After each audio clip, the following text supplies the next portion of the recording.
Hello, everybody, and welcome to the Tatiana Show. Today is March 24th, 2016, and we are doing a special bonus episode. Not only do we have my usual cohort in crime, Josh Shigala from Voltoro, the very trustworthy Bitcoin Gold Exchange, um, and also we have Stephanie Murphy from Let's Talk Bitcoin fame, a good friend of mine. We recently have done some really fun stuff together. And leading up to the show, normally it's kind of stiff back there. You've got some sort of technical issues and whatever. But today we had such a good bunch of laughs that we figured that this show will be a little bit less structured and we could just have conversations. And hopefully you guys will go along with it. It's Thursday. It's sunny outside. Springtime is like in full bloom here in beautiful New Jersey. Yes, same here in Berlin. Oh, very nice. Wish Stephanie, I could say the same in New Hampshire. There's snow on the ground today, but it's been an unseasonably warm winter anyway. Is it a nice winter, or for the most part, like, do you ski? Does the lack of snow bother you? I'm one of those people who's kind of happy with whatever I got, so I'm totally cool with the winter, the way it's been. I've been enjoying it, but nice. I got on here like a half hour early because I know some of your guests probably, need to like figure out the technical stuff. It takes a little while to get that worked out. But today we were like the AV club. Like we were like those nerds that hang out in the high school basement, like doing all the video stuff. We had it all nailed down and figured out, and we just chatted for like a half hour before the show got on. And it was so great. And I was saying, before when we were setting this up, I was emailing back and forth with Richard, your assistant, who works with you on the show, and he sent me an email that said, "I need your assets," or something like that. And I was like, what? And then I got another email from him like a couple minutes later, and they said, "Oh, sorry, my email, I pressed send too fast. Looking forward to your assets." That still But he meant like my social media and my bio and all that stuff. So I gave him my assets. I'm glad that you worked that out. They're in good hands. Well, yeah, it's easy to mix up. I hope you didn't send the wrong assets.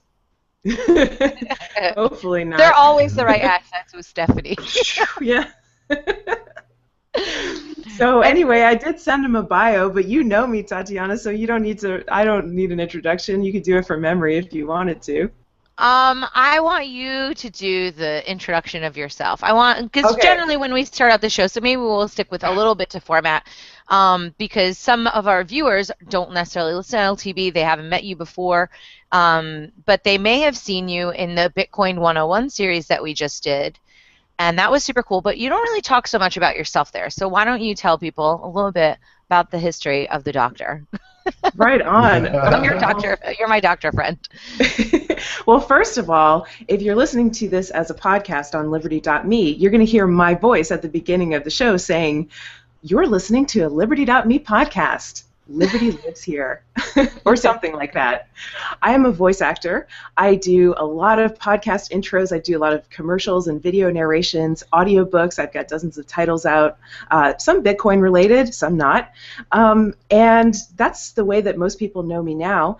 But I wasn't always a voice actor. I actually quit a career in medical research to become a voice actor, to follow my passions, because I was doing podcasting as a hobby while I was working as a scientist, and I just found out that I was much happier doing the podcasts that I did for fun than going to work every day.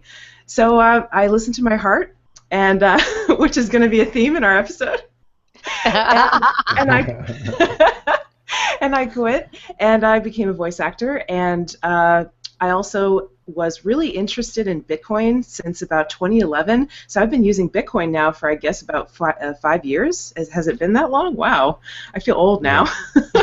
But I got interested in Bitcoin way at the very beginning, and Bitcoin just like lit my fire because I love the permissionless aspects of it. I've always been a libertarian, someone who loves freedom, and so I just loved the ability to like use this cool internet money without asking anyone's permission, just by downloading a piece of software. So that's how I got started in Bitcoin. And once I transitioned my career away from science and I started doing voice acting and talk radio, I got involved with a podcast called Let's Talk Bitcoin. And I believe we're on the Let's Talk Bitcoin network. It's now a network, not just a podcast. And Let's Talk Bitcoin has been a show that I've been part of for the last 3 years. We're coming up on our 3-year anniversary just in a couple days here. Wow. So, Are you guys going to Wow. do one of those? Are you guys going to do one of those best of kind of symposiums, Oh, whatever clip you call them? shows are work. I mean, you have to go back and like clip out all the stuff. Like, I have a blooper reel for Let's Talk Bitcoin. Let me just say, I have a blooper reel on my computer of stuff that never made it to the air because Adam wants to be so professional. He's very concerned with what people think. So I've got some bloopers on those guys that I could roll out at any time. You better be careful. You know, April Fool's Day is coming up, and I was thinking, what good April Fool thing could there be? Well, That'll be actually, around your anniversary. My partner Brian and I, Brian Sovereign is my boyfriend. He runs the podcast called Sovereign Tech. So he's also a fellow podcaster. We work together on lots of projects. He's interested in Bitcoin too and cryptocurrencies. And we started a show a couple of years ago called Sex and Science Hour, which is a talk show about sex and science for an hour. The name is very descriptive. And it really caught on. A lot of people were listening to it, downloading it. We had a bunch of fans. But then we just kind of got busy and we stopped doing it, and like it wasn't the way the show started. It was like, it started under some circumstances that didn't quite work out, so we stopped doing it for a while. But we're going to bring it back, and we were considering launching it on April 1st, but we didn't think people would believe us, so we're actually relaunching it on April 8th. So Sex and Science Hour is coming back. If you are a fan, definitely check that out. It'll be at sexandsciencehour.com. Wow, I fan. need I to was a come fan. and submit questions. Like, yeah. So how does the show function? What's the story? Sex and Science Hour is just like a fun talk show. We'll do like relationship questions from listeners. We'll do like news articles and talk about them. And we try to keep it moving and keep it entertaining. I mean, it's not like a super serious intellectual show, but it's not a dumb show either. It's not just like, let's talk about sex. It's it's kind of like an in-between, a mixture of both. And the goal of it is to have fun. I stopped caring a long time ago. I'm a freedom lover, right? Okay, but I stopped caring a long time ago about getting people to agree with me, so whatever. Like, my goal is just to do a show and have fun with my boyfriend, and hopefully people will listen and enjoy it, and I think they do. That's great. That's great. When you first started, I mean, I remember Let's Talk Bitcoin was kind of like the first serious show that had everything. It had like Adam's really good straight talking way of explaining things. Then we had you giving that down to earth human aspect to user aspect with that science edge, and then of course Andreas giving that technical aspect. So it was a really good mix. And before that, there was only really like Bruce Wagner's show, which then disappeared. And Let's Talk Bitcoin was really a big stepping stone in sort of Bitcoin 2.0 media, and really the amount of energy that you guys put in, and that to keep on going. Most podcasts, they end up losing steam. Oh yeah, I know about the pod fade. It's hit me a couple of times, and yeah, the pod fade. It's when they fade out. Podcasters just stop publishing stuff. That's pod fading. And Let's Talk Bitcoin, to its credit, Adam's done a really good job with keeping consistent, and that is all him. Like, pretty much, I've just shown up and talked. Andreas just shows up and talks. Adam handles all the rest, and other people, good people who work with him, handle all the rest, all the publishing, and that model works like so well for me because I don't really like doing all the publishing and stuff, but I do love to show up and talk. So yeah, that's great. That's great. Thanks for joining it, Josh. I really appreciate that. You've been on Let's Talk Bitcoin a couple times, and we just had a giant love fest. Not only because I love your voice, and I can tell because I know a good voice when I hear one. Well, thank you. and I love your mysterious German and sort of Australian accent. It's it's like a hybrid animal of some sort, and it's really cool. I'm an earthling. You're an earthling. Good to know. Yeah. You do have a bionic. No borders. Secret bionic body part. Yeah, no borders. That's right. But anyway, where was I going with that? You've been on Let's Talk Bitcoin, and thank you for appreciating it and enjoying it. It's been a really fun project, and it's always cool when something endures for many years. You know, like when something lasts, like whether it's a friendship or whether it's a website or a business or whether it's a I don't know, just maybe like a name that you use, like a handle that you use on forums, a nickname, or whatever. It's cool to see something last through time and maybe how it changes over time, but but there's something that's still consistent there. Yeah, and like with Adam and his tokens, I mean the guy's got seemingly infinite energy. It's amazing. Tatiana, are we boring you with our love fest here? Last topic. Did I say why I was a doctor? No, but I just started thinking about, yes, I was thinking about something else. I did train off. I was thinking about how great Adam is to work with on tokens and in general. I enjoy nice. Well, that's Adam B. Levine. And you know, funny story about Adam. From Maroon 5. When we first met, it was just so funny because every time he would introduce himself, he'd be like, "I'm Adam B. Levine." B. Levine. Like he had to differentiate himself.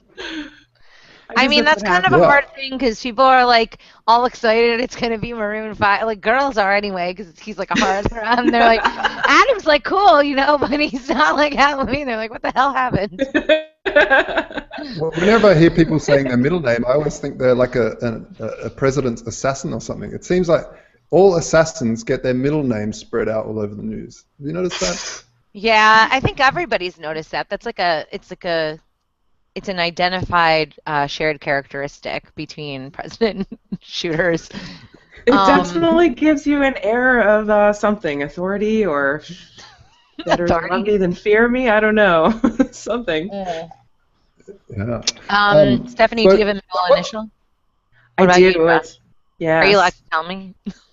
I can tell you. I just don't use it in my public stuff. I mean, I think there's like a basketball player named Stephanie Murphy, and it's actually a fairly common name. There's a lot of Stephanie Murphys. Like if you search on, people have trouble searching for me on Skype because if you search Stephanie Murphy, there's like a billion of them, especially even in New Hampshire where I live. So you can't even narrow it down by the state. But so then I use my middle initial. But I don't really rely on it too much because I just like to make it simple. My voice website's not even my name. Like, I have StephanieMurphyVoice.com, so people, if they search for Stephanie Murphy Voice, they can find me. But the URL that I always give out is smvoice.info because it's easy to say on the radio and on a podcast, and it's memorable. Okay, smvoice.info, Stephanie Murphy, my initials.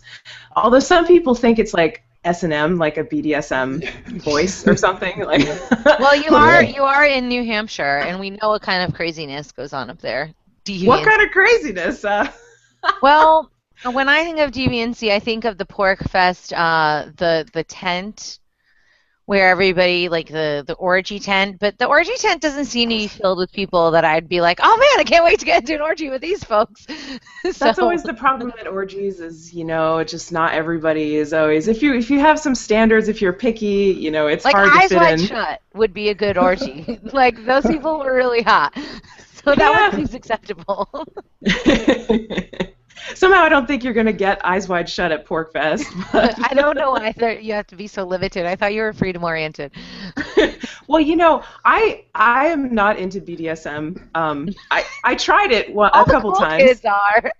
I know. Like it seems it seems like it should be something that if you're like a little bit like outside of the box, if you're like, okay, I'm questioning social norms, then maybe you should be into BDSM, right? But I just, it's not my thing. I think like for people who are really into it, it's like a part of who they are. Like it's really ingrained deeply, and that's just, I don't know. I just like vanilla sex. What can I say? I'm just gonna accept myself how I am. I think that the idea of actually getting physically hurt seems like very, very bad in practice. I don't think it seems like a good time. Like a little like, ooh, okay, that's one thing. But beyond that, it just seems very painful. That being said, now like people with the whole 50 Shades of Grey thing, the movie that came out, everybody thinks they're like, they know what BDSM, they think that's BDSM, like a little bit of like, handcuffs and spanking, but it's way more than that. You know, some people take it to like it's like a huge part of their lifestyle, right? Mhm. But it's gone mainstream. It, like everything, it's been ruined by going mainstream. Oh, the Like trash out Bitcoin. there. It's Well, such I a think. Well, I was going to say, Josh, you must have an opinion on this. I visited Josh in Berlin before, and even though we didn't go, they have like these Kit Kat clubs, and then also I went past this window in like the gig area, and they had really, really hardcore like S&M costumes. I was like, whoa, these guys need to slow down. But I was like, all right, great. I took a picture of it. It was exciting. But Josh, what are your thoughts on the BDSM, and why is that so prevalent in Germany? Like, why are they so into that? oh my Is God, that That's how a am I? good question. How I am I wonder that I mean, myself. How am I instantly the expert here? I'm you're not the sure. representative. I represent. You're the German BDSM ambassador. Yeah. Go to the club and take your camera and Suddenly. report for the Tatiana show. Yeah. I don't know. I mean, I guess, Germany, they've gone through a lot of hardship, and I guess that's ingrained. I mean, because I always wonder where these people get this need from to be controlled or to have control. And I guess that's prevalent in certain countries that have had hardship, maybe more than others. I'm not sure, but I think when I think about something like the 50 Shades of Grey movie, people just sort of fall in love with this mysterious character who's filthy rich, but I sort of, after watching the film, I was thinking, what if that guy was really poor and stalking this woman and wanted to beat this, woman? Like, it would be totally different. All of a sudden, the whole film would be like, oh, if he didn't have his own private helicopter, it would be like, oh, who's this creep following me, wanting to beat me and pay me for, so yeah.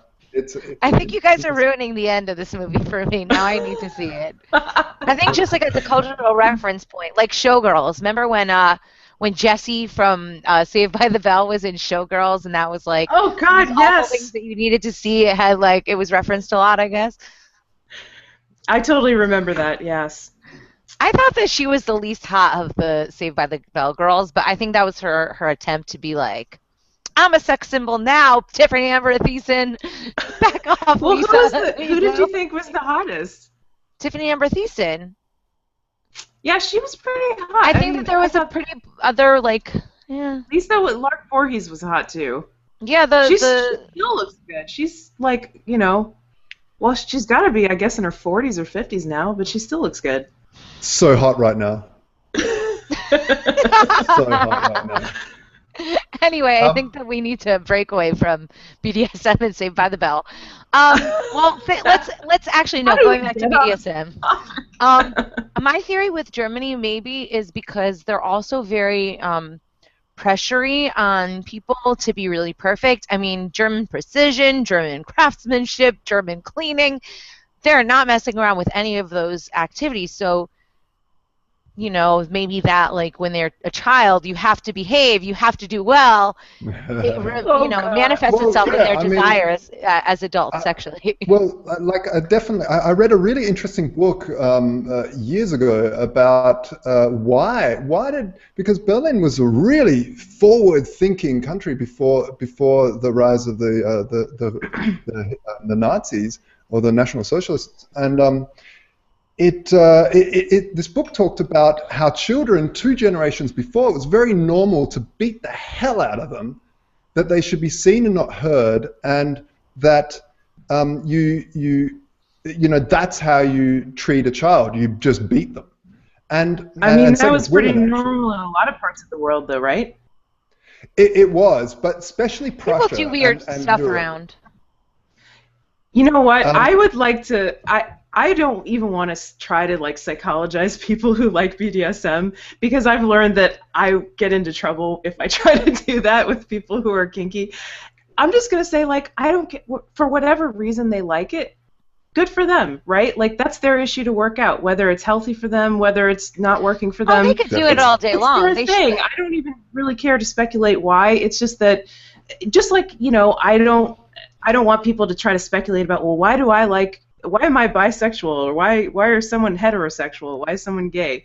It's just, that's your thing, whatever, leave them alone. You don't have to participate in it if you don't want to. Exactly. If it doesn't hurt anyone else. If you're a participant in the world, I mean, as long as you're not being judgmental about your thought process, you can't help but wonder what somebody's thinking. Like, people who are into, like, getting pooped on. Like, that to me is like, Well, why would you want to do that? Oh my You God. know, but That you're right. escalated quickly.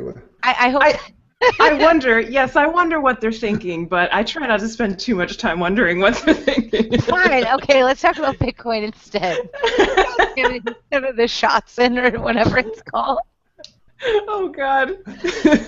Hey, How do you say that in German, Josh? What's When that?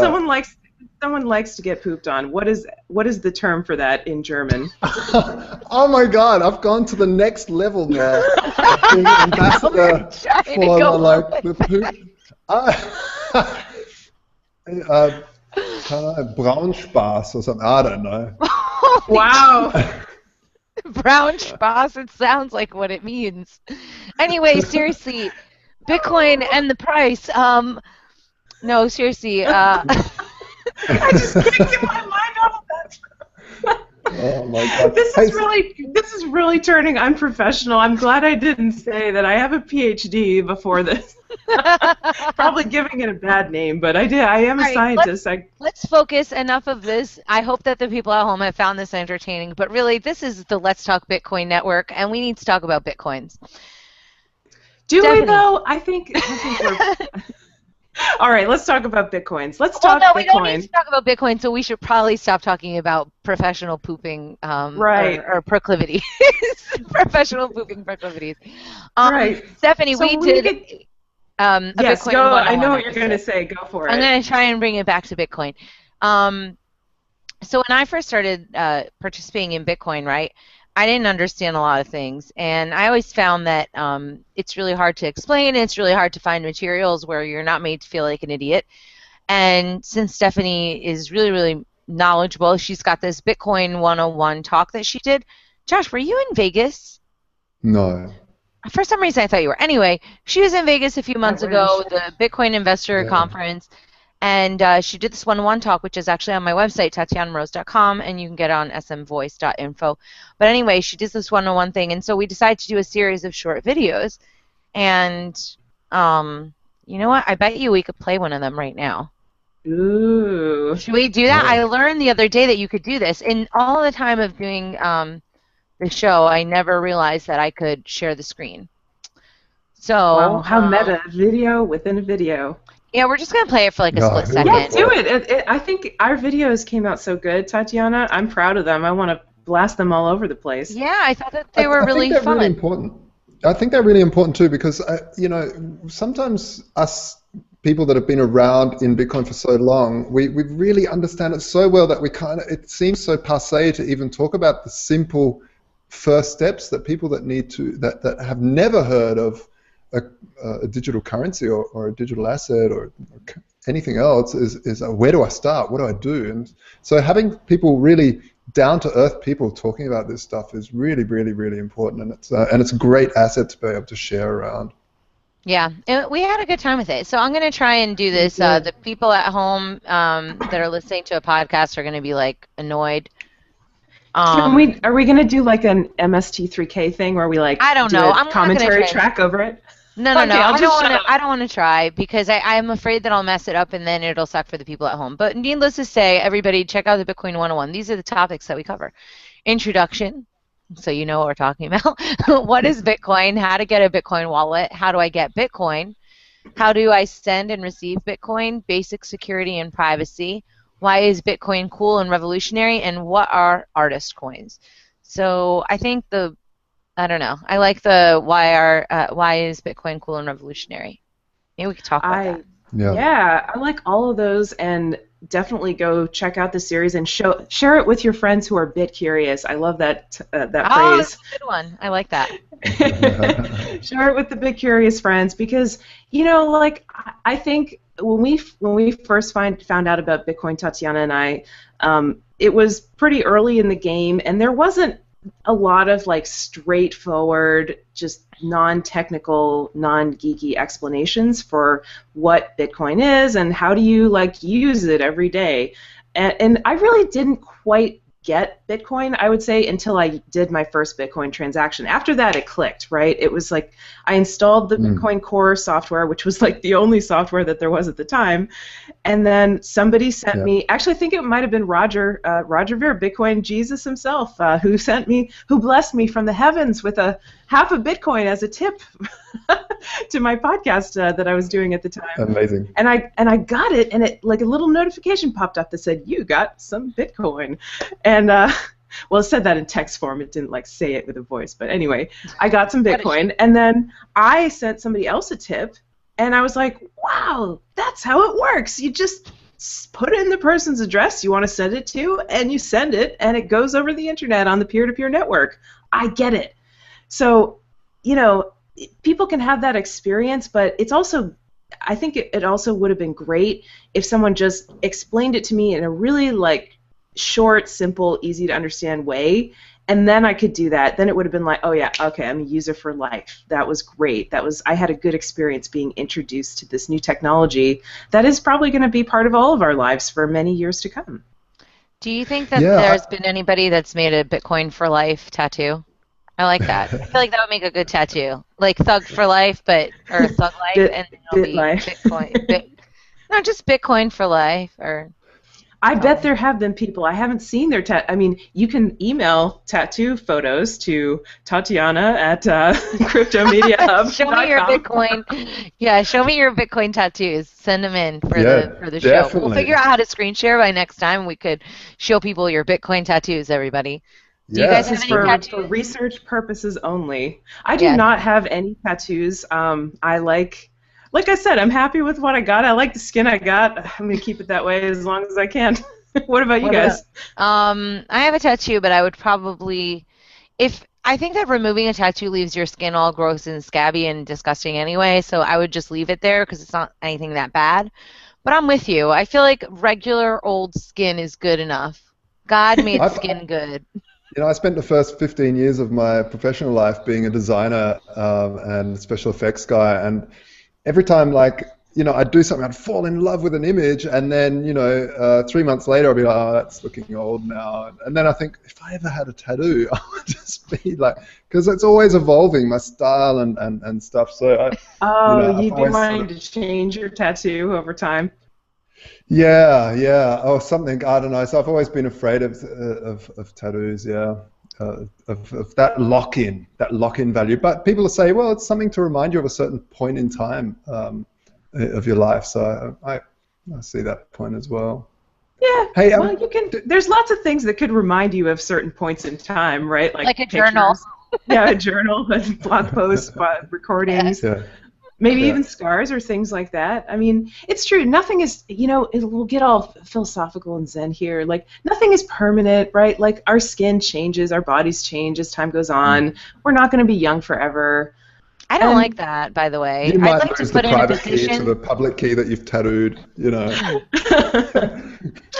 Do you guys know about the Lifeboat Foundation? Have you been approached by the Lifeboat Foundation? Yeah, I think I'm a member of it, actually. Oh, good. So we can live. So I don't really understand what it is, but I know that I'm like a member. I'm on a couple boards. I'm like, I don't know who's on this board. Well, the Lifeboat Foundation is like it's kind of like a prepper thing for the Earth.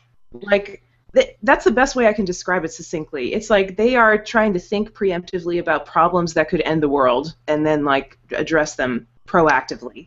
I'm psyched to be a part of that because that's good. That means that we'll be the first ones on the ark. Is that kind of like the seed bank? Gosh, you better be nice to us. I don't know. It's maybe like something like a seed bank could be a part of it, but I think they're interested in everything, like space travel, currency, like asteroids, different currencies, and they've got like little different divisions for each kind of problem. Like they've got some environmental issues that they're interested in. They've got like economic issues, like cryptocurrency is a big thing for them. So Lifeboat Foundation's cool. I've also been interested in the human life extension movement, so I've been following fightaging.org and Methuselah Foundation and SENS Foundation. SENS is like strategies for engineered negligible senescence, which basically means like how can we make humans live forever, get rid of aging, like cure aging. And let's do that. Let's do that, yeah. And there's some people who actually say, who know what they're talking about, who are really smart, who say that if you can make it to 60 years old by the year, like by a few years from now, by I'm butchering this, but basically, people who are our age have a decent shot of being able to reach longevity escape velocity, which means that when we get old and sick, there'll be cures that will be able to like maybe rejuvenate us or cure the things that are making I'm us so sick. psyched. And then it'll extend our life a little more until there's more cures and more rejuvenating technologies. And then eventually we'll just be able to live forever because new technologies will keep being alive while new technologies come out that are rejuvenating. I really hope that's true because This is I do not want to fantastic. die ever. I Great. think So does that Cool. mean? Sign me up. Does that mean? I would like that, Sorry, please. Tatiana. No, I've got nothing to say other Does, than does yes. that mean we're going to have real life High zombies? five. Does that mean we're going to have like people? You know, there are a lot of people that sort of act like zombies. If they live forever, they will truly be zombies. Why do you have to look at the negative side of things, Josh? Pipe down. We're trying to be beautiful for all I think- eternity. That's What the the hell? It's idea. yin yang, man. It's yin yang. You got to think of both. You know. Then I'll be surrounded by fools. To be beautiful and young for all of eternity. That's what everybody wants, the fountain of youth. I mean, but people have a lot of resistance to it, actually. Like, a lot of these researchers, like scientific researchers, they're like, well, no, we can't ever think about living forever. People have to die. The Earth's going to get overpopulated and things like that. And, I mean, I just don't think so. If you love your life and if you're happy, why would you not want to live forever? Why would you not want to get rid of all these diseases and aging, which causes so much suffering in human existence in humanity? Do you think though that that's sort of saying that okay, we've reached perfection in evolution and that we're going because it seems like we would sort of stand still on an evolutionary like organic front. I mean, I guess we're Yeah, still but are we evolved with evolving now? cyborg. We've got like artificial heart valves, we've got glasses, we've got medical technologies that save Yeah. people who wouldn't make it in a Paleolithic society with no medical care. I mean, Yeah. you could argue that evolution has slowed down already, and I think maybe it'll continue in other ways. I don't know. I mean, I'm a little bit skeptical of like people who want to like, the potential for people who want to like genetically engineer humans. That what could go wrong there, right? I'm a little scared of that. Like, people who want to like implant cameras in people and like implant chips and like put technology, like I don't want to turn into a Borg, okay? If that's the cost of living forever, no thanks. But at the same time, I would like more medical technologies just to get rid of all the suffering that people experience because of aging. Aging sucks. Why would you not want to get rid of it? I see old people and I get really, really afraid. And I think to myself, they used to think like me. They used to be young too. Like it's the evil monster lurking. I see why women get bitter when they get older because all of a sudden everything's, I mean, I am not facing the deficits of aging, I swear, but I'm just saying, you start looking around, you're like, oh, like the old ladies, like they didn't think that they were going to end up being those whole hunched over old ladies. I have bad posture. I need to work on that because in case the other thing doesn't come through, I'm going to be, I don't know, I think that's scary. Let's solve that problem. But don't you think, it kind of, society will push us towards more cyborgy things because we have to compete with AI.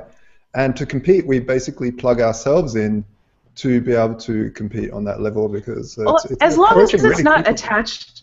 As long as it's not attached to me, I'm fine with it. Like, I'm okay with carrying around a smartphone or a device, but the minute it's implanted into my body, that's kind of where I draw the line. You know what I mean? As long as I can remove it and not have it be part of me. Because your body it's really important. Like, there's this whole philosophical question of like, what if you just took your head and you separated it from your body and you had your brain in a jar? Would you be the same person? And I don't think you would, because part of your humanity, part of your experience is like what your experience is of living in your own body. How does the rest of your body feel outside of your head? It's not just the thoughts that come from your brain, it's like the hormones that come from your body and like the feelings that you feel in other parts of your body and the pain that you feel in other parts of your body. So I think we need to keep our integrity as like human beings. And this is getting like way too off in the I thought we were supposed to talk about Bitcoin. I think that this is cool. Have you guys ever tried virtual reality. So I went and I thought that Oculus Rift would be like really lame. I had no interest whatsoever. But I went over to Adams and he had one of the very first prototypes. You could definitely have a relationship if you could just based on that. I mean, it's pretty realistic. I was shocked, and I was looking at a cartoon thing, and I thought that I was in a cartoon world. I mean, it's really intense. No, Yeah. it's quite. Sorry, I just think that one really interesting. Sorry, there's always this lag with that, but I really find that we have this interesting debacle where drugs and things are illegal because you're escaping using your own mind plus chemicals. But for some reason, virtual reality, it will be the next drug. It is going to cause huge amount of addiction because it's the ultimate escapism, where you can just disappear into the most glorious, amazing places ever, and live in that space. And I think it'll be interesting to see the escapism or the what will happen with people. How much people will it will be detrimental, or will it be amazing? I mean, it'll be both, obviously, but yeah, I find that kind of interesting. Would that keep the idiots occupied? I mean, at least they wouldn't be going around causing problems. You know what I mean? What? Might keep the nerds occupied first. Well, yeah, that might not even be a good thing because the nerds are kind of ruling the world, as we can see with Bitcoin and tech stuff. I don't know. Now, this whole world still seems so foreign to me because I came from music, but I was in music studios and then there were the tech people there, so I'm always kind of tangentially attached to the tech people. But I don't know. All I know is that I feel like by being a member of that Lifeboat Foundation, that if there was a lifeboat of some sort or some sort of progress beyond some sort of apocalyptic event, I'm glad that I'm linked in with them because at least I've got a team. Would you like to get off this planet? No, I'm good. But I mean, I guess I would go if there's. I wasn't offering. I mean, I have no way. I don't have a spaceship waiting outside. What kind of arrangement is this? What kind of a person are you? Just invite somebody to another planet? You don't even follow through. I've thought about that question because it might be possible in our lifetime. Like, would I want to go if they colonize Mars or something, or if they want to, even like Venus, perhaps, or the Moon? I don't know. Would I want to go? And I'm thinking like, humans are pretty well adapted for living on Earth. I would say. There might be a lot of challenges living in outer space, but then again, as a liberty-loving person, you look around this planet and there's nowhere you can go to really be left alone. Like there's doesn't seem like there's a lot of places you can go to like really live free with nobody breathing down your neck and nobody harassing you and bothering you. And I mean, yeah, some people go expatriate and they go and live in wherever, South America or Europe or I don't know. There's parts of the world, yeah, sure, that are more free than others, but like if you really wanted to be alone, if you really wanted to be like a pioneer in an unexplored area, there's really not many places left that you can go on Earth. So you got to think about space. So it's an interesting question. I don't know. I don't want to be the first one to go. I can just imagine you floating around in space in your suit going, "Woohoo, I'm free!" Finally. I'm free. I just feel like the packing for space would be even worse. When I travel a lot, I have a really, really heavy suitcase, and anybody who's seen me in action knows how much of a problem this is. I can only imagine going to space. I'd be like, but I don't have the right space shoes, and this helmet doesn't go with the suit. I mean, give me a break. That seems really hard. Yeah, that's going to be about 5 million bitcoins to check your guitar, ma'am. Please make payment at the front desk. It was 40 million last week. What the hell is going on with this inflation? You bastard. Yeah. How much carry-on baggage and how much emotional baggage are you allowed to take? I'm not sure. I think you leave that at the door when you leave. It would be. I mean, I would want to go on a trip maybe if it was a really safe rocket around the world, sort of like you go around Manhattan, but instead of around the world. That would be cool. Oh, that's all coming. That's going quick. That'll be soon. We've got a sponsor. Oh, indeed we do. Yay, sponsors. We have a couple of things. Before I tell you guys about our sponsor, because I think it was really nice. I've been talking with this guy, Doug. Oh, fine, I'll start with that then. I've been talking with this guy, Doug, from Westside Bitcoins, and he is a man of many talents. He created an app, and I'm going to tell you guys about it. I'm going to read it so I don't mess it up, but just to tell you guys, he's a local Phoenix area trader, and he reached out. He's been a longtime listener of the show, and he built this app, and it's a free app on the Google Play Store, and basically I will read you what it says. Today's show is sponsored by the Bitcoin Trade Calculator Android app by westsidebitcoins.com. Bitcoin Trade Calculator for Android is a simple, intuitive app for Bitcoin traders to calculate trades based on a given markup, percentage, or fee. With the popularity of local Bitcoins, regional Bitcoin meetups, and other local trading activity, Bitcoin Trade Calculator is the essential field tool for both buyers and sellers alike. Not only is it the first of its kind, but since its launch, it has expanded from one currency to now 6, including the US dollar, the euro, Chinese yuan, British pound, Australian dollar, and Japanese yen, along with multiple exchange prices to choose from for each currency. The app was developed by Doug Hodges of westsidebitcoins.com, a local Phoenix area trader who says the following. As a local and online trader myself, I needed this ability and I couldn't find it anywhere. So I built it myself with traders in mind. The app is available free in the Google Play Store, or find the web version of the calculator at westsidebitcoins.com/calculator. If you'd like to support the developer, look for his ads on localbitcoins.com as username westsidebitcoins, or if you're in the Phoenix area, visit westsidebitcoins.com for contact info. So everybody, talk to Doug. I think that sounds pretty useful. I don't really buy and trade Bitcoins locally. I guess I'm just lazy. I don't want to leave the house. But what about you guys? Josh, you downloaded the app, right? Because you have an Android. Yeah, it's fantastic. I mean, you know, a lot of people that go to meetups and stuff or want to trade, you know, on the go, it's really good because you can type in how much you want to trade in dollars, and then your markup and what exchange you want to use as the price, and what currency, and then it just tells you how many bitcoins you need to send. So it's something really basic. But it's needed. I mean, I've looked for this sort of tool before and it wasn't available. So that's really good, instead of, you know, sitting there calculating and both parties have to sort of agree. And it's nice to just go, well, here it is. Here's the exchange rate. So yeah, do yourself a favor, folks. Yeah, that's super cool. It does seem useful, and necessity is the mother of invention, right? Like, this person, Doug, needed this tool, so he built it himself, and I love that attitude. You know, isn't that great? I think that's the beautiful thing about That's the Bitcoin thing, right? Everybody in Bitcoin's like birthing creativity. Just like when the Ron Paul movement, when I joined in 2012, when everybody was like, I know how to do this, and I know how to do this, and then let's build a world of freedom.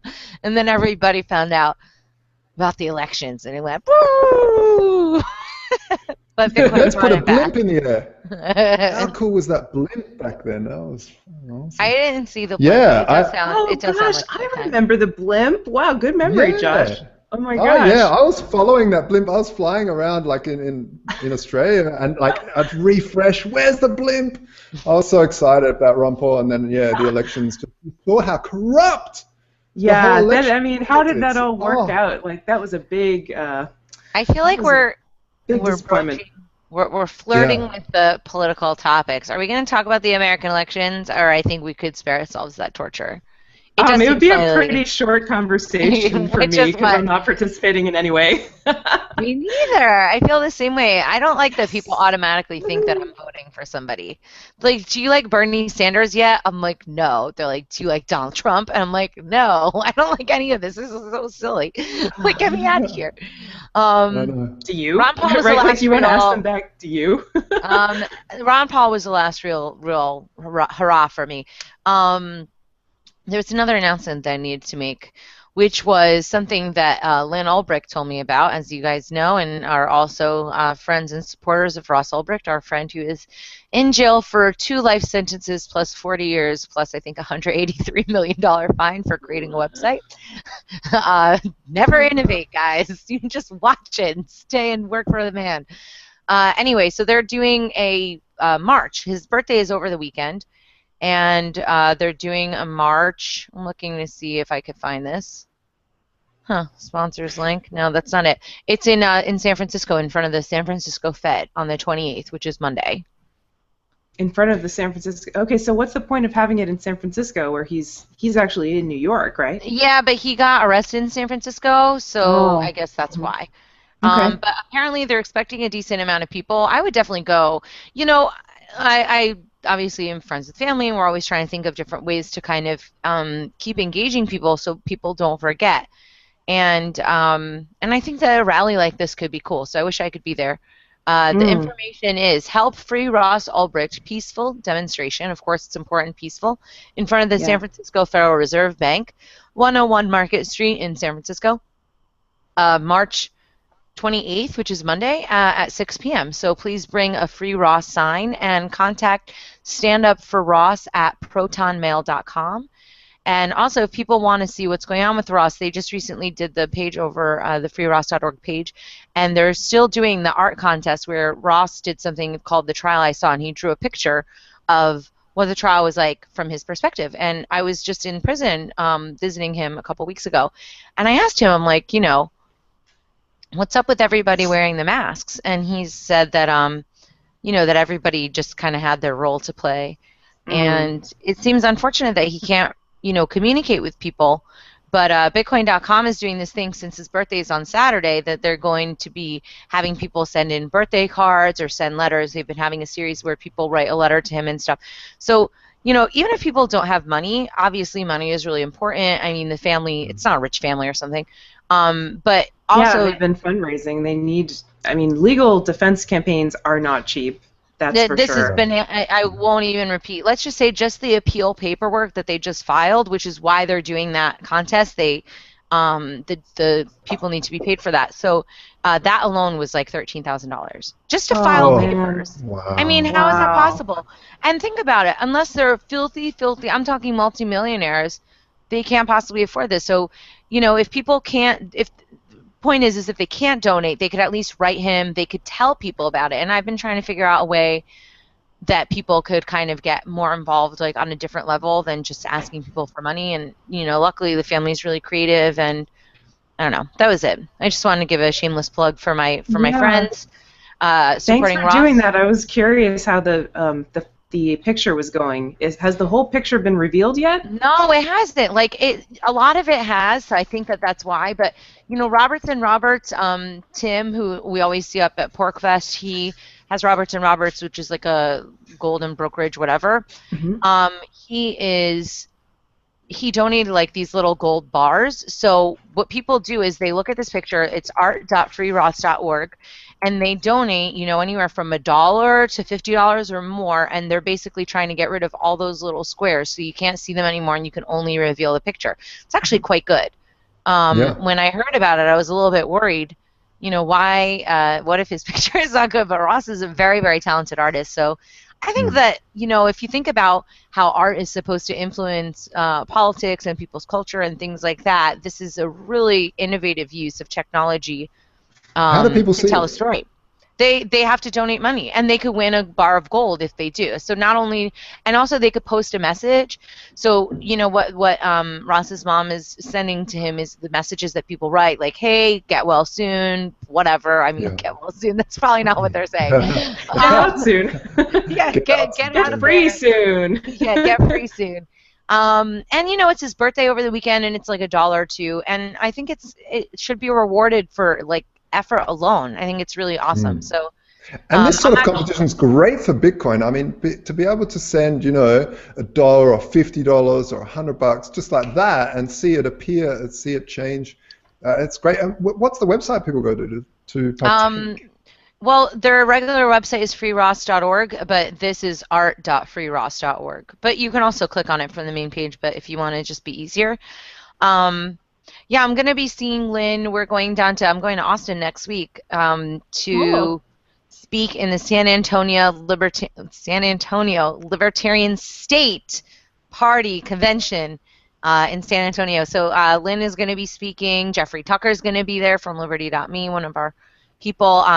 Bob Murphy. So, by the way, I know he's your fun. brother, your husband. I'm sure. No, he's neither my brother, husband, cousin, nothing. No, we are not related. Murphy's just a common freaking name. Everybody assumes we're related, by the way. I just wanted to tease you a little bit. I knew that you weren't related. Well, people, I just wanted to get it clear because it's very often confused. Thank you. We have there's a lot of really cool people coming to that conference, but Bob is one of them, and he and I, we just did an economics 101. So you know how we did Bitcoin 101.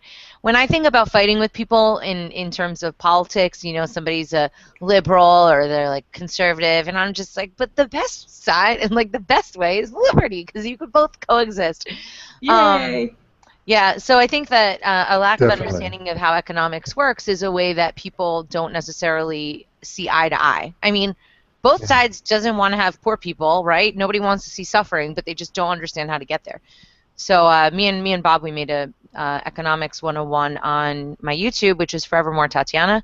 People can catch up with that and other information there or at tatianamrose.com. Cool. I think we're done randomly plugging things. On that, Tatiana. Oh, Wow. no. It's a really fun video. Me and Bob, we did it when he was here back in November. And Josh Kane, this guy I know from NYU, he helped me edit it and film it and stuff. So, yeah, Awesome. I think, I don't know if we could have broken it down because I think 30 minutes is a little bit long, but whatevs. Well, what have you been up to? Economics is a kind of a complicated topic, so Yeah. I think it's okay if you take 30 minutes on that, you know, Well, yeah. to break it down. Well, what was funny was that I got my LASIK surgery a couple of weeks after that, and so before you get LASIK, you have to wear glasses, right? You can't just you can't wear contact lenses. So in the video, I'm wearing my glasses. It probably looks to people, because people don't normally see me with glasses, that I'm just trying to look smart for the video. You know, with my I swear it was the LASIK. I had an excuse. But yeah, I actually really liked LASIK, so I'm a fan. But Steph, what Cool. what else are you up to right now? Oh gosh, well I'm You doing have the a new lot. show. Yeah, What? I'm doing a lot of Sex and Science Hour is coming back. That's going to be April 8th, so in a couple of weeks. Mark your calendars. sexandsciencehour.com. Oh, So- but is it syndicated anywhere? It's probably going to be on the Let's Talk Bitcoin network, but the thing is, we got to work that out with Adam because, like, the inside scoop is he basically said, okay, if it's you can be on the network, but the show is not going to be all about Bitcoin, and your show's not all about Bitcoin either. No, I think so that that's people. okay. I want people to not have to only, because you know, Bitcoin people have other interests other than Bitcoin, Yeah, and exactly. that are also common. Totally. So we're going to bring some variety to it. So yeah, it should be on the Let's Talk Bitcoin network, but you can always follow us at sexandsciencehour.com. Go have a pre-show party, listen to all the old episodes. That's where they're at. So there's that. A couple people have actually told me that they were doing that, which I thought was really cool. I gotta watch a couple of those. Is it video or is it just audio? It's not video. It's audio only. We were toying with doing video. I mean, audio I think is what we do best. Video is a lot more work. You're gonna have to put on makeup. You're gonna have to brush your hair. I mean, no, all of these I know. are very preclusive to. Normally, we consistency. like to record with no pants on, so I don't know how that's going to go. But so that's one thing I'm working on lately. But there's so much else. I mean, so I'm a voice actor. I do all kinds of stuff. And one project that I've been working on lately that's Bitcoin related actually is an audiobook of Kirk Phillips' book, who was on your show, Tatiana, just recently.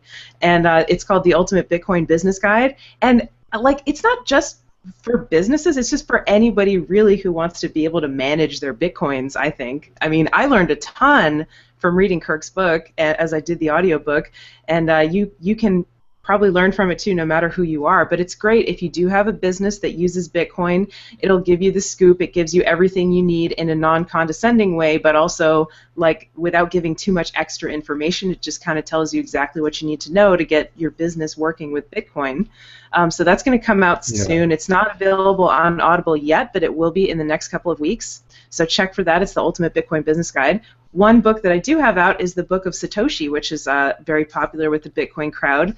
That is all the writings of Satoshi Nakamoto, all of his forum posts, or her, or they, all of Satoshi's forum posts and writings that were on the internet before Satoshi disappeared from public life, and some commentary about what that means, and an intro about Bitcoin. That's by Phil Champagne, and that is out on Audible right now. It's the Book of Satoshi if you want to check it out. And I've got a bunch of other titles too. You can look for my name, Stephanie Murphy, and I do have also a pseudonym that I use for romance titles, but you can, if you really want to know about that, I don't know if I should reveal it. There's enough to check out. Make them work for it. Okay, I'll make them work for it. In the spirit of BDSM. No, seriously, what are your romance titles? Okay, wait, one last question. You don't have to answer it. And it might not be the last question either, but what's the craziest romance novel subject matter that you have covered? Oh God, shapeshifters, I would have to say. Like, there's a lot of shapeshifter romance out there. I don't know, people like it. Like guys turning into cougars and werewolves and vampires and all kinds of stuff like that. You know, there are these. I look for titles. You know, like I go on ACX, which is the back end for Audible.com, where narrators can find books to audition for, and I audition for all kinds of different books. But when I look in the romance genre, there seems to be just so many books that are all about like billionaires, right? Like everybody wants to read this billionaire romance genre. There's like a billion variations on that theme.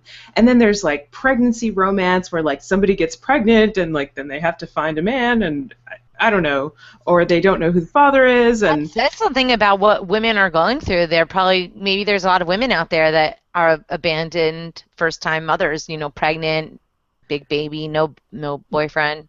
Yeah, I mean, people write what they know. I mean, it's hard to believe that people know about shape-shifting cougars and werewolves, but okay. That's true. Fine. No shape-shifting cougars or werewolves.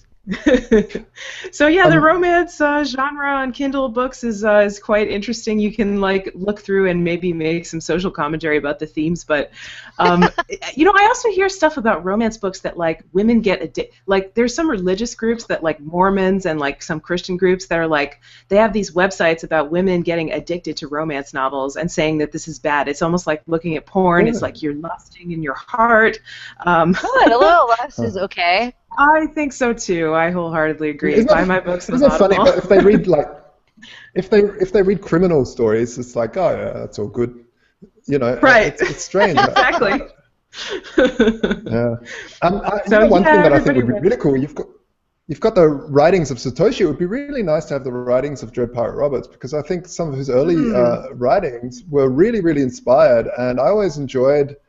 They'd come out and you'd see them on Reddit and stuff, and I always enjoyed them. They were very well thought out. That's a really good idea. You should do that, Stephanie. That would be awesome. I would promote the hell out of that. Thanks. That would be really okay, I'll put out a public pledge out there. If somebody wants to write a book about the writings of DPR and some commentary about that and speculation about can't you just read this straight? Can't you like? I could read them, I could narrate them, but that would be probably kind of boring. Like I think there really needs to be a book. What if you read them out loud and then we discuss them? We could just try it out for one episode for fun. You know what I mean? And we could have people write in their questions or whatever. Okay, I'm up for that. Just for shits and giggles. You could throw an R in there every so often just to pirate it up a bit. Yarr! Yarr. Have you guys ever been a pirate for Halloween? Yes, I have been a pirate. I was a sexy pirate because that's the only pirate costumes you can find when you're a woman. You know what? I will say this, though. I like being a sexy pirate. I feel like you could still be covered up enough so you're not freezing to death, but still be hot. And you get to say the ARG thing all the time, and that's just fun. And in general, shiver me timbers. You could poke people with your sword. That's fun and entertaining. So, yeah, I think that's a good costume. I feel like my costume could have been better. Like I probably could have done like a wench thing with like one of those like floofy blouses, you know. Oh, and, you like, didn't even do a floofy blouse? Nothing? What the hell kind of pirate were you? Like a t-shirt? It was like a jacket. It was like a red jacket, but like it was like a crop top, you know. And then it was like a short black skirt. So it wasn't that great. It was almost like a masculine pirate costume that was just like cut off in the middle. So I think I could have done better with like a wench suit. I'll work on that for next Halloween. Are we ever going to all hang out on Halloween? Maybe we should just forget this Bitcoin thing and go straight for Halloween and outfits that are Bitcoin themed. Sounds good to me. Let's All talk Let's go somewhere Halloween. warm. Let's talk It's cold in Halloween. New Hampshire on Halloween. All right. Well, this has been super fun. Wait a minute. Oh, The what? magic word. Yes. Did we say the magic well, word? we would certainly do this. Yes. And actually, I think that you should perform it for us. Would you be Ah! willing? Please? Yes, All right, absolutely. guys. So I need the karaoke countdown. But anyway, we were saying that I was doing some vocal warm-ups. You know, sometimes when I'm about to do a voiceover, my voice is sounding a little rough, a little stiff. I do a vocal warm-up, and to do that, I usually do karaoke. I find a karaoke video on YouTube. So the other night, I had to do a voiceover, and I was like, okay, I need a warm-up. So I put on a karaoke version of "Listen to Your Heart" by Roxette.